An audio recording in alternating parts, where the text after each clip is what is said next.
Okay, so I know we are online for a little bit. It's pretty crazy. I wanted to take a really quick moment to talk about some upcoming assignments. I know it's a little easier for some of you if I'm doing it in video form. So specifically, I'm going to talk about the research worksheet because that will be due during this online period for sure. Before I get to that really quickly, a lot of things that are coming up, we're going to see. We're going to take things 1 week at a time and see where things go. I'll update the syllabus as we know more information. If we end up with more of a timetable, I'll be able to update some information further into the future. Right now, for the most part, we only know that through March, we have to have a plan. So when it comes to exam two, presentations, group discussions, posters, all of that, I'm going to update, pay attention to the announcements. I'll update due dates and things like that. But pretty much everything there is on pause for at least until the end of March or until we have a decision for where we are after March. So hopefully that'll come, maybe like next week. Research worksheet will be due coming up. For the research worksheet, I'm not going to go into a lot of detail about the specifics of that. Email me if you have any questions. We'll have plenty of opportunity to make sure that everybody does understand what they're doing, but you're going to load up those documents that are in the common research assignment on the Canvas page, right on the home page, or you can click on modules. Common research assignment opens up the folder. Right below step one, you're going to see two documents for step two. One's going to have the word example in the title. One will have the word guide in the title. The example is just an example. You're basically just mimicking what you're seeing there. As you look at that, read through it, that's what a good attempt at this research worksheet looks like. As far as the guide, you can see the instructions on there. I want to take about 90 seconds putting this in my own words, and then email me if you have any questions beyond that.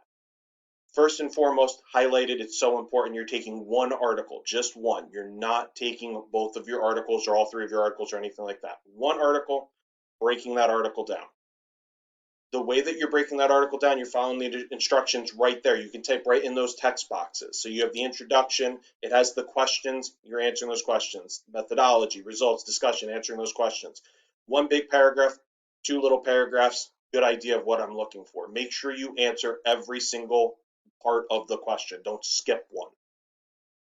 Everyone's going to be different because every article is different. 60 seconds really quick, what this assignment is in my own words. When you're doing research, if you're doing research on lots of references, lots of sources, it's easy to lose track of what was in each source. For our purposes for this, we only have two sources. You're going to probably be able to remember what was in each one. So for this, the research worksheet's practice. But in the future, when you're doing bigger research and you have 10 sources, you have 25 sources, things like that, it's going to be easy to lose track what's in each source. And that's what a research worksheet is for. You'll be in the future with other subjects, not just psychology. You should be writing research worksheets simply so that you can keep track of what is in each source. In the future, you'll write them bullet points. For this assignment, it's going to be paragraph form, so you get used to what goes in there a little bit better that way. What you end up doing is you're writing basically a guided summary of what's in that article. So that at the end of the day, once this is done, you could then look at the 10 sources you would have in the future, the 25 sources you would have in the future. And let's say you have 25, you look at each one of those 25 different research worksheets. So that way, when I'm trying to remember what specifically was in any given source, it's right there. It's easy for me.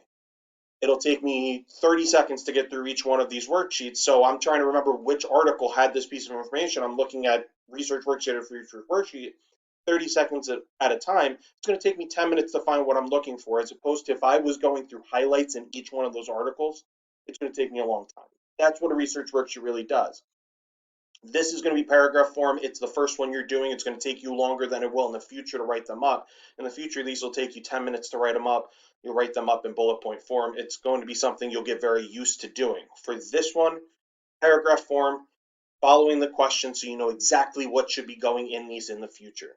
They're there for organization. They're I like to describe them as if you were writing an outline for a persuasive essay, just with a little bit more detail than what might have gone in your outline. It's more organized and a little bit more descriptive. That's pretty much it. So keep an eye on announcements, research worksheets coming up there. Everything else I'm going to be updating you guys as we go.